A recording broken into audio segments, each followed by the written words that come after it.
Hi guys! Kakauwi ko lang. Galing work. Tapos, time check, 12:36. So, ngayon lang ako nakauwi guys kasi back to original schedule na kami. So, 12 yung off ko. Anyway, punta lang muna kami saglit sa school ni Kuya kasi kunin na namin yung gym uniform niya. Gym ba? Parang ganun. Basta parang PE uniform guys, mga ganun. But first, pupunta muna kami sa store ba or sa bangko. Kuha muna kami ng cash. Kasi hindi sila nag-a-accept ng card. Then after that, drop off namin siya sa gym. Kasi magji-gym siya. Anyway, yun lang. Nagkalo na ako guys because my hair is just a mess.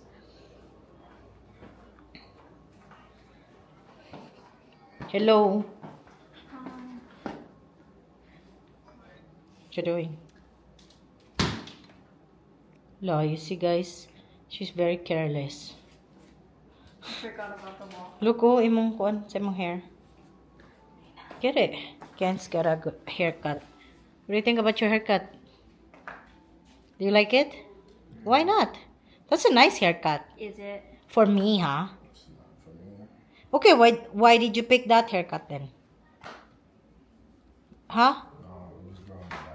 Oh, that's okay. Anyway, guys, so antay lang natin si... Hey. Antayin lang natin si Gabriel at saka si Dad. And then, we... Mataas pa siya sa akin, guys. Are you taller than me? Stand up straight. Almost. Yay! I'm so glad. At least, my kids are not short. Not shorter than me. So, I'm very thankful. It's okay if I'm short kasi I'm married na eh. Anyway, guys, let's go. Andito. Without you. Somebody, oy! They only just want to get my face. So I find it out. You have to click on the square box of yours. Oh, really?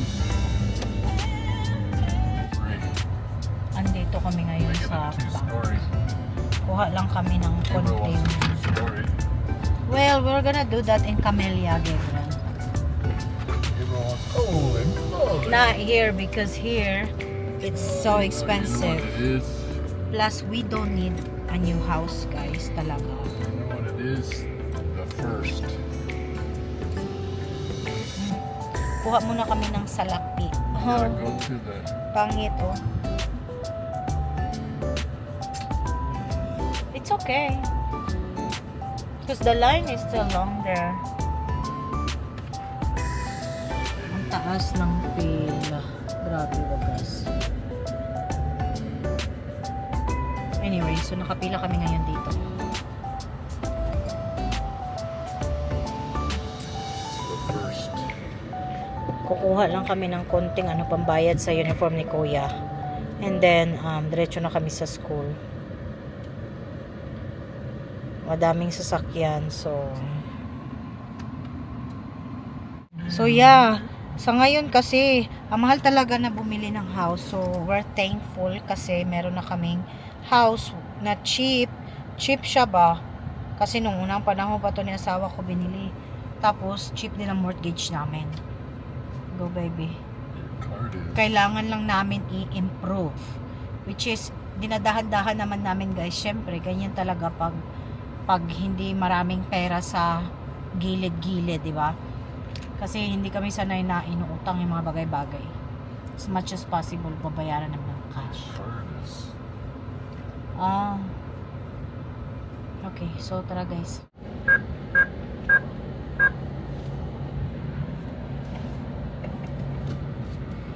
Kuha lang kami dito guys, and then punta na kami doon sa school guys. So tara na, let's go. Andito na kami. Ayan si Kuya. Siya lang papasok doon guys. You're a visitor, right? Dahil alam naman niya doon ang area kasi punta na yan siya dito nung nag-summer class yan siya. Anyway, tayo lang namin siya dito. Mga bagets Who's that? nandyan sa You? likod. That's me. Who do you think? Your wife. My wife? Don't you be so proud of me? You sleeping? Gabriel Give her a and big Cassie. kiss. Give her a big kiss on the cheek. Natutulog sila doon. Why not? So, let It's your Cassandra sister. sleep, Gabriel. So, guys, What is that down back to there? school sa August 6 na. My husband will be very, very busy kasi nga siya lang naman ang maghahatid, magsusundo sa mga bagets. Bless you, good luck kasi tatlo yan sila, iba-iba silang bus stop, iba-ibang school. I quit. Anyway guys, so antay lang namin si Kuya and then let's go na. Inaantok si Madam sa likod. I quit. Doon siya. Nagtatrabaho pa sila dito at actually may construction pa doon sa gilid. Okay. Closed? What time is it right now? 12:30. Oh, so what Did you time find they out when close? they're open? It's one. It opens at Monday. It's 109. It opens at Monday.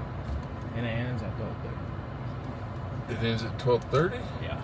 It's not even 12:30. It's not even 12:30. Oh, it is. It's 109. Oh, 12:30 there. Okay, well, what can you Well, do? you have to come Monday morning. It's not a big deal. Anyway, guys, hindi siya nakakuha ng uniform kasi nga sarado na pala sila. 12:30 lang, hanggang 12:30 lang sila and then 109 na ngayon. Balik na lang siya by Monday. So tara, punta tayo sa gym, guys. Let's go. Hi guys, andito na pala kami Hi guys, dito na kami sa bahay and na-drop off na din namin si Kuya Ken sa gym niya kasi gusto niya mag-workout. But anyway, yun na nga, close pala yung kuhanan ng uniform doon sa school until 12:30 lang sila. So, babalik kami by Monday. Anyway, meron tayong na-receive na letter mga guys. Letter ba ito or utang? Sinisingil na tayo ng utang mga guys. Grabe. Anyway, buksan natin.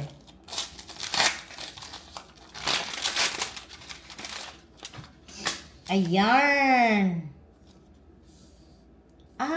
Okay. Ito na nga siya.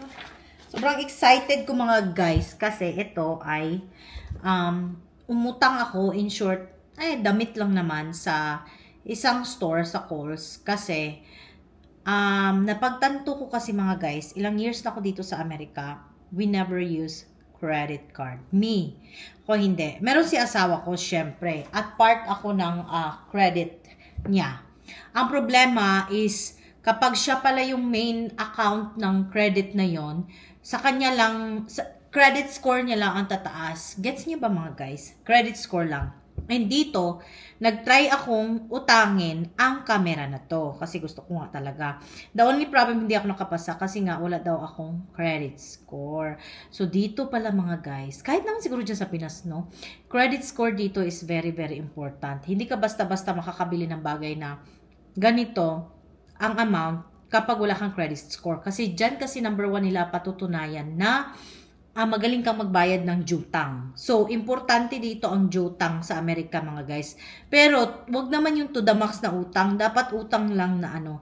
So, I ended up paying this one cash. Kasi nga, hindi ako pwede. So, salamat sa asawa ko.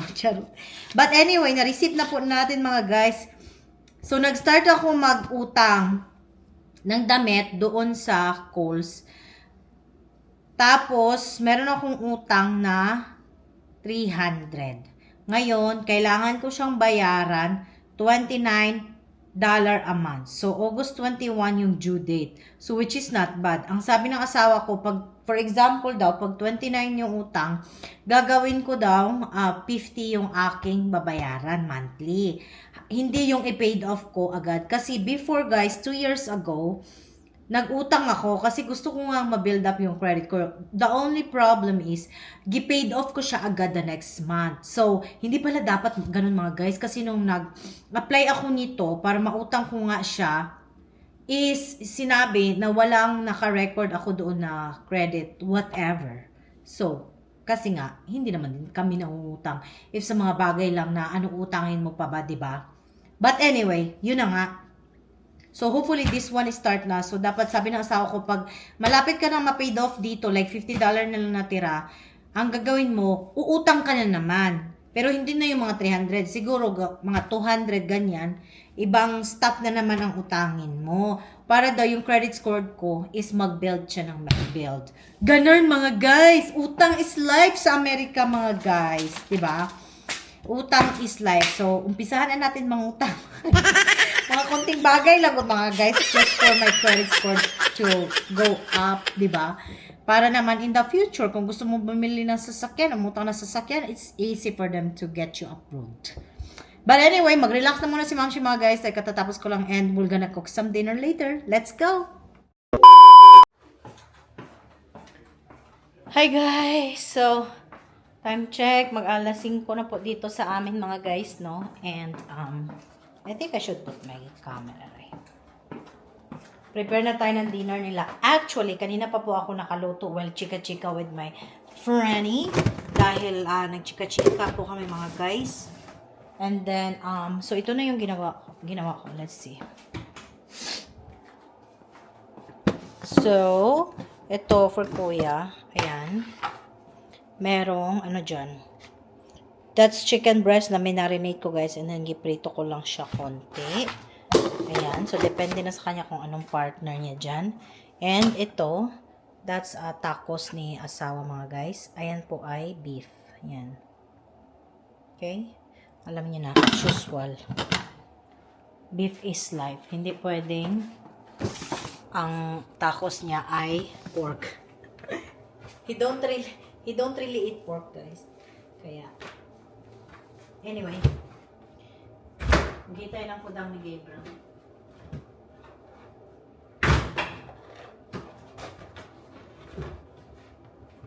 Gusto niya daw kasi ito. Kasi meron pang may pa fries pa at saka burger. Okay. Initin natin. Ito na lang ang initin natin. Ito yung sobra ni Gabriel kasi. Yan.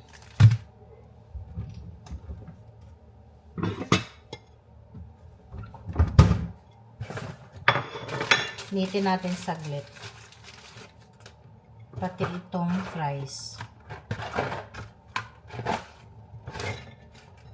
Bigyan na lang din natin siya ng gatas. Ayan.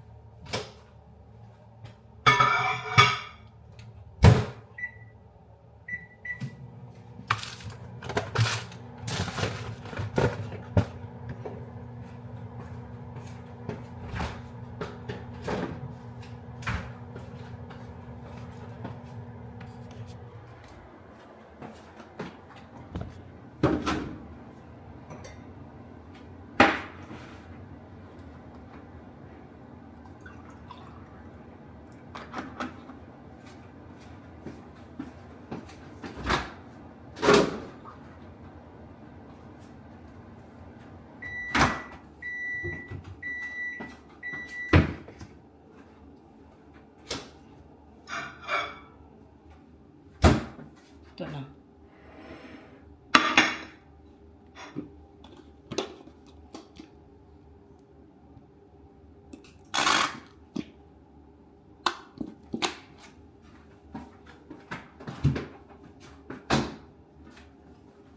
Tapos bigyan natin siya nitong orange guys. Medyo i-drain lang natin konti yung sabaw niya.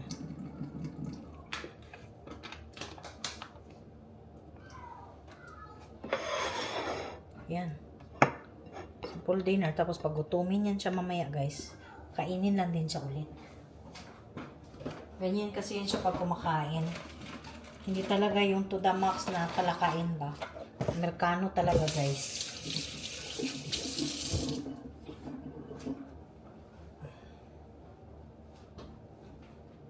Tapos, magpapak pa ako ng mga orders. Kasi meron na naman po akong ipacking. Though, konti lang siya. So, let's go.